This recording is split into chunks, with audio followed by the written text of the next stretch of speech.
Welcome. Today we are going to discuss when a saint entered in a samadhi to wake up some other saint. We are going to discuss with the Sadhvi Awakshi. So Awakshi with us. Welcome, Awakshi ji. आपका स्वागत. Gemma, and welcome everyone. Hello, good to be here.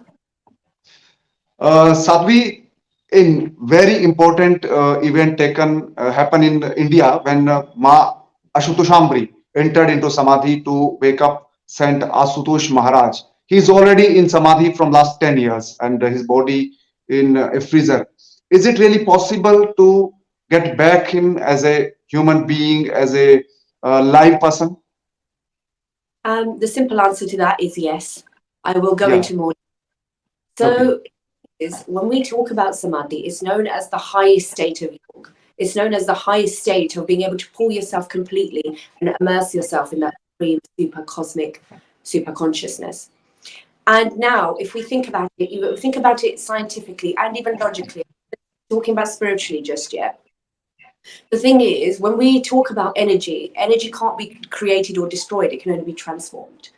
And the case of when if we take this logic, if we know someone is somewhere else or they've gone somewhere else and they're unable to get back, to bring them back, we have to go there ourselves and bring them back. This is what we have to do physically. We have to be able to connect on their level, know where they are, know what it is, and then bring them back. So exactly the same in this scenario is that the question actually arises is that Maharaji, Sri Ashutosh Maharaj went into Samadhi on the 28th of January in 2015, but he didn't clarify why he's going, when he's going. Just suddenly, the information, the news was just given to everyone that Maharaji's gone into Samadhi. And Maharaji himself didn't say, I'm going into a Samadhi. Maharaji, many times from manchas, from stages, had said that at some point I will become alop. And even till this date, they've still not understood what that means. But the thing is that he will disappear for a while.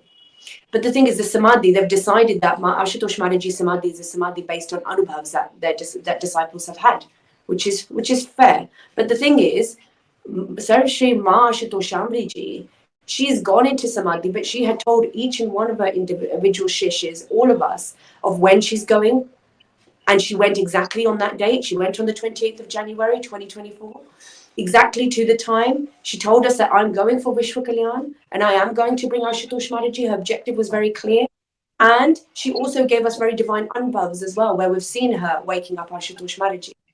So based on our spiritual experiences and physical, so protection doesn't need praman. So in English it says what's visible doesn't need evidence, and everything was done visibly and in evidence in front of us. And you mentioned that Ashutosh Maharaj being in a freezer. The thing here is Ma has gone into samadhi through the same technique. Yeah, so has gone into samadhi. When you have pulled yourself out of here, up, so it's a nirbij samadhi. I don't know if you're aware what kind of samadhi, because there's many types of samadhi. Nirbij samadhi. Nirbij samadhi means a seedless samadhi. This is the highest state of samadhi. What does this actually mean?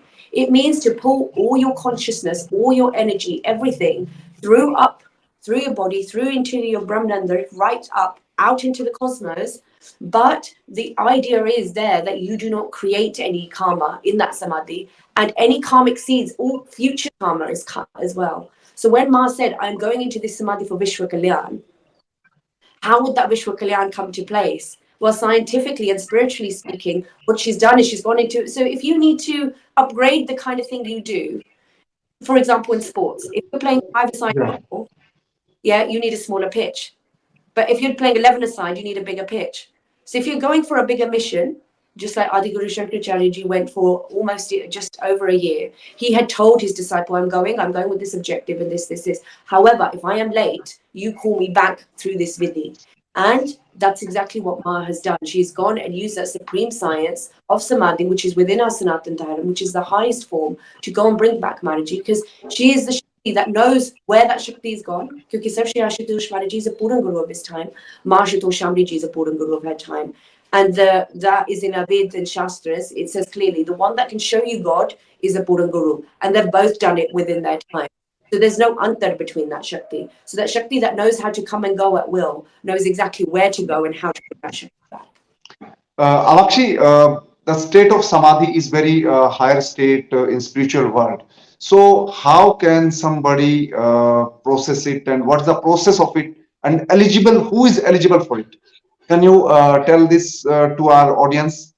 To answer this question, it's a really, really good question. So, being Ma Ashutoshambari's disciple, she has been putting all our sannyas through this process. So you would have known about it that it starts off at the very first stage of about external disciplines. So not non-violence, being truthful. There's many things that come under it. Just a way of to be a good human being. Yeah. So that's the very basic stage, and that's what everyone can do. Then it goes into niyam. It goes into certain niyams that our sannyasis follow. It's a case of being self-disciplined, withdrawing your senses, all of those niyams. Because the thing is, if I was to talk about the process, I'd be here for hours. There's so much detail, but in short, I'm just covering those bases. And then they talk about asana, which is in yoga, which we know as yoga. That's what we know as yoga. In the West, we know as yoga, is doing those physical forms. Why do we do those physical moments? So we can flow that energy, so that energy can be flowed to the right places. So that's where we're understanding how energy is flowing. And then it's pranayama. So pranayam, what it said in Hindi, is breath control. And Alan Watkins, he was a very big scientist. He talked about how can you control your behavior? How can you control who you are? The way you can control it, the crux of it is, if you can control your breathing, then you can control your heart rate and your physiology. You can create your physiology, then you can control your emotions, your thoughts, and everything else. It all came down to breath control. And this is what Asana Dharma, since the beginning of time, has been educating us on. And then from there is pratyanama, which this means what it is that you withdraw your senses. But here, there's this one crux that's really important, is that you need Brahm Gyan for this. A Brahm Gyan is Ishwar Darshan. You need your third eye to be open, to go inwards, and then for these things to be fruitful. Because the first couple of stages, yes, you can follow. But the next stages, you need Brahm Gyan for it. You need the vidhis, because there's techniques that are given to you that you practice in order for you to strengthen and start pulling your energy upwards. And then after that, you go into Dharana, which withdrawal of senses here at this stage is withdrawing it from all parts of your body, withdrawing it from everything and becoming one with that super consciousness. Because when they talk about samadhi, it means to become one with the object. And they always say, wherever you'll find it online, you'll find it everywhere, with the object. But what is that object? Is to become immersed with that supreme consciousness. And then you go into dhyan. Dhyan, concentration. What can you concentrate on if you haven't seen it? You need to be able to see your object to be able to concentrate on it. And that supreme form of energy has been told to us that it is prakash. So when we get Brahmyan and our third eye is open, we see that prakash. We do the dhyana of that supreme consciousness. Then as that pulls on, and samadhi means to become one with it. So this is where you've got all these different types of samadhi, like sarvikalp, all these sarabija samadhis, all types of samadhis, bhava samadhis. Ma has taken us through all these processes, and to her shishya, what she's done, she's given many of us samadhis at many times and all different forms. So it makes you think the one that can give you samadhi, the one that can bestow the samadhi on you, there must be the one that can, who has samadhi in her fists, that has the samadhi within her control, and is the one who can give it to others, must be the supreme master of it all. And to get it, the idea is it all actually starts from Brahm Gyan, to meeting a Puram Guru who can show you God within and takes you through. And the other thing as well with this is that Brahm Gyan makes it clearer of your energy control, because what it does is it brings you into this state of awareness. You can feel what's happening, where the energy is flowing, what's happening, and then you can understand how to start using it. So that's a more simple explanation of the process. Abakshi, there's two science. One is medical science, and other one is spiritual science. So, can you define these two sciences? Difference, basic difference when we talk about samadhi and when we talk about inner strength or inner personality of human being. Yeah, so there's a book written, The Mind of God, by Dr. J. Lombard, and in there he says, doctors, us medical doctors in science, when we can't measure something, we start to believe either that it doesn't exist or it's not real. But then in that book he goes on to say, but I experienced very real and powerful things. I just didn't have the instruments that could measure that. The difference between supreme science, the internal science of self-realization, and medical science relies on external tools to be able Yeah. to and understand and then assess and do evaluations on it, and they need to constantly keep testing things to prove it. However, when we talk about spiritual science, there's an instrument there as well, but the instrument is internal.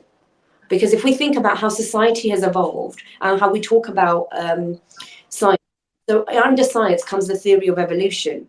But religion, if you look at Sanatan Dharam, it doesn't turn around and go, this theory of revolution is incorrect. It actually encompasses it and says, yes, there is this theory of evolution and this is how it works. But the spiritual aspect of it is this, and it clarifies it. Whereas in the world today, they've separated it into two very different things. The science works in the same place. You observe, then you go out and test, you see your results, you discuss, and then you get it out to the world. But a scientific discovery of oxygen was done. But it didn't mean we didn't breathe before we knew it was oxygen we were breathing. We were still breathing. We were practically doing it. The idea is that medical science has to use tools to then show us that this is actually practical. Whereas spiritual science does it in practice. And that's what medical science observes, and then it tries to explain it through its tools. So there's limitations to medical science because its tools can only measure certain things. It can only measure what it knows.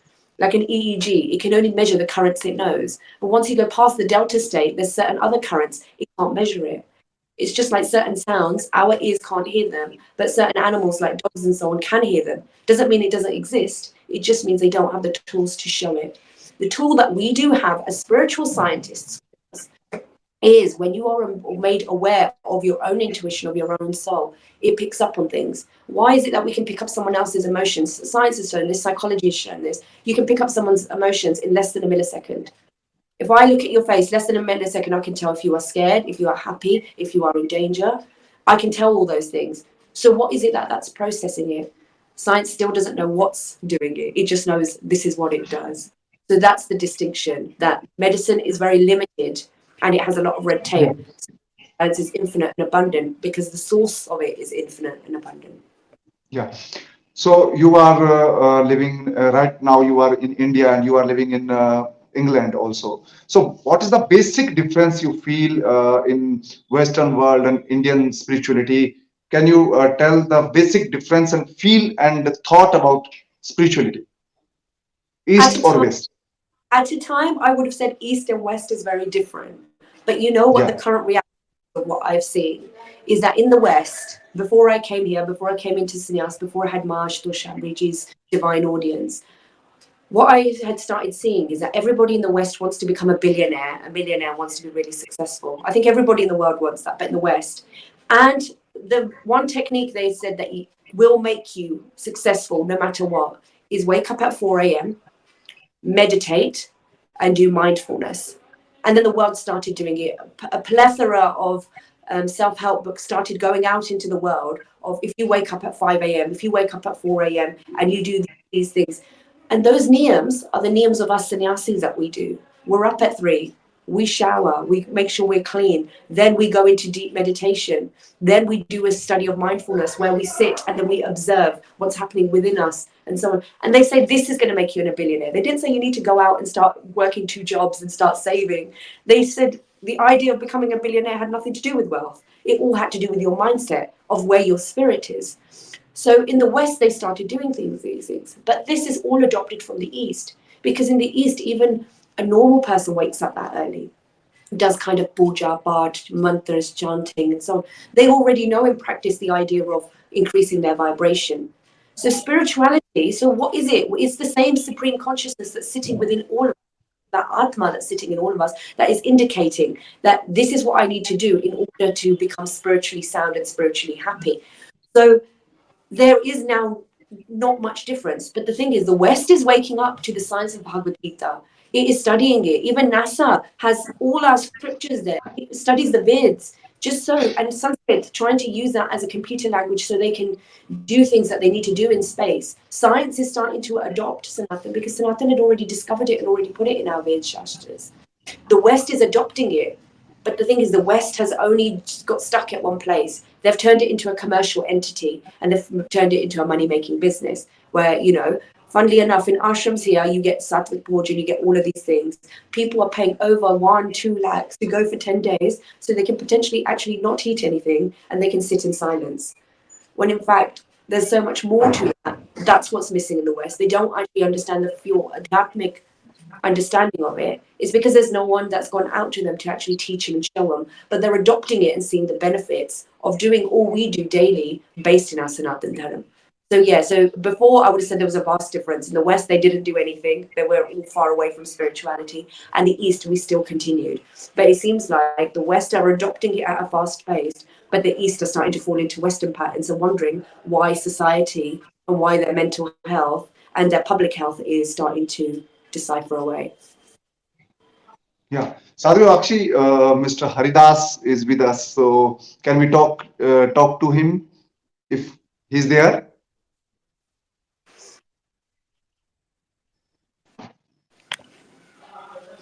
Hi, welcome. Hi. Yeah. Mr. Haridas, you are witnessing a very historic moment in spiritual world in India, particularly when a saint Ma Ashutoshambari entered into Samadhi to wake up Ashutosh Maharaj. He is in freezer, and 10 years back he entered into Samadhi. So how you feel and what's your feel about this incident, and as a part of the spiritual world, what you are thinking? Hans talks about this being the highest level of Kriya Yoga. Swami Vivekananda talks about this being the highest level of Raj Yoga. And all of our great Mahapurush, Mahatma Buddha, Adi Guru Shankar, Acharya, Sai Baba, all of these great Mahapurush have gone into Samadhi. So Samadhi is something that we have heard about. But when a individual goes into Samadhi, somebody that we have Yeah. met, we've had a version of, then we realize that what we read about in our scriptures isn't just conversation. It's the practical thing. It can be. Because the big difference for me is I've come from the UK, and in the UK, everything is about practical experience. Science is practical. When they say H2O equals water, it's because they go into a lab, they've done the experiment, they've proven it. In the same way, when we talk about Samadhi, we have to have that practical experience. We have to see it for ourselves. And Sri Ashutosh Maharaj practically has shown he's gone into the state of Samadhi. And then even our Guru, Sri Ashutoshambari, has gone into that state of Samadhi. And her evidence that she's giving, she's pre-told that she's going to go into the state. She's told exactly what time she's going to go into that state. She's given videos explaining what she's doing and how she's doing it. So everything that she's done has been pre-planned, pre-told, pre-arranged. And all the arrangements of how to look after her, what she's going off to do, all of that has been set up. So this is a practical thing that's happening. This is not being read. This has not happened 500 years ago. This is happening right now. And people are coming and having darshan of Sri Maharashtra. People are seeing her form. And are seeing that actually she has gone into this samadhi state. Because the human body, when it dies, it degrades. But Sri Ashutoshambari is not degrading. Her body is in good condition because she's in a spiritual state that you can't record using any scientific methods. You can only understand if you can go. So there's one question for Awakshi ji. Can she join us? Of course. Yes. Yeah. Awakshi ji, I watched the video of Ma Ashutoshambari when she before she entered in Samadhi, she spoke to the camera and she spoke to you people. So there's no fear, only peace, and she's happy. How it possible a person who is going to a Samadhi and she knows that there is no physical activity, more activity, and this is uncertain Samadhi. So how somebody is feeling happy when going to Samadhi? Because then it's clear, isn't it? You said it's uncertain. That's not true. Yeah. It is. She's very certain about going and coming back. So the question that it will happen in front of everyone's eyes, everyone will see and will know that Ma has come back from Samadhi. But the thing is, the reason is, why is she so certain? How can she be so certain? And why has she given us that clear instruction of do this, and do this, and this is how things will work? And we are practically seeing these. And she didn't go into Samadhi on her own. Her sannyasi shish were there in front of them. We seen it, so we could practically understand what it was. That when the energy is pulled, the processes it goes through. So the thing is, it is certain, and it is absolutely wonderful having so privileged to have witnessed that, because you internally know. So the thing is, when someone's life force leaves their body, the vibration of that point changes immediately. Automatically, your soul, every person viewing would have noticed this. They've seen it. I've practically seen it in my medical field when I was out there. I've seen people die right in front of me. And that experience is completely different. So if people are talking about it and trying to liken it to being not alive, then that's not it. Because here you still feel her jinn. You still feel her energy. You still feel her vibration. You still feel like she's going to wake up at any second. And the thing is, with this samadhi, I just wanted to mention something else here as well. That this samadhi is a thing of happiness. She's going for Vishwa Kalyan. She's not leaving us. She's going for Vishwa Kalyan. She's going for the benefit of all of us. She's going for world peace. We should be celebrating. We should be like, please do it as soon as possible and come back, because that's what we want to experience. But then here with Maharaji Samadhi, there's so many things that were completely uncertain and not clear. And the Samadhi she went into, if someone's going into that Samadhi and they're going in so happily and they know what condition and climate they're going into and what condition and climate they're going to come back in. So with Ashutosh Maharaji Samadhi, what isn't clear there is, Maharaji would have been known. A disciple say he's a Puran Guru. I 100% believe he's a Puran Guru. Then the climate he went into Samadhi would be the climate that he would return into. So why has he been put into a freezer? Why has that been done? And in climates, if you liken it to the Himalayas, what happens in the Himalayas, the climate changes. You've known through animal study as well, through massive documentaries, that with animals, when they go into hibernation, through different states of freezing states, they come back into life. Their chetna comes back. You've seen it. It happens in animals, and they're not going into a spiritual state. Those going into a samadhi know exactly what they're doing. But here, if you're putting them in a freezer, what you're doing is you're just putting them on a temperature control. You're not managing a climate. You cannot do that. So what doesn't make sense is here, when a guru's gone so happily and peacefully and has given us clear instructions, why is it that they don't have clear instructions? Why is it that they've done whatever they thought was best? That doesn't make sense. And many times, why has they've said it's okay. It was passed on the fact that they can keep the body, that as long as it's public health, any faith or religion or morality. But there is actually a public health issue here and a morality issue here as well. Morality in terms of Maharaji gone into this samadhi. We don't know what they've followed. We don't know how they've done it. They've not made it clear. When people go into a samadhi, they're meant to apply a lip, apply some kind of herbs and these and things. But they've said it clearly in their book. They've said it in the one that they took out. It's called Samadhi. They said, actually, we cannot access these herbs and things, and we wouldn't know the quantities. But then why is it that when Ma's gone into Samadhi, we know exactly what to do and how to do it? So what are they saying? Are they saying their guru is a Buddhan, or are they saying that they've done something according to their own will? There's a question there. So there's many things. And then the state that the body's in, when you put something in a hypothermic state, in order to bring Chetna back, to bring it back to revival, and we're not talking even spiritually here, there needs to be a warming up stage. And that happens naturally in a Himalayan climate or whatever climate. And it'll happen here in a natural climate, because Ma is managing the climate of her body while she's in Samadhi. We're seeing it practically. So, and Ma has said many times, let me come and wake up Maharaji. If they want to wake up Maharaji, if somebody is saying that I can bring your guru back, you'd be pleased. You'd be like, yes, please do so. But they've every time created a barrier and gone, no, no, no. Now they've lock on the freezer. So if Maharaji has come back, as they keep saying, when and how is Maharaji going to come out?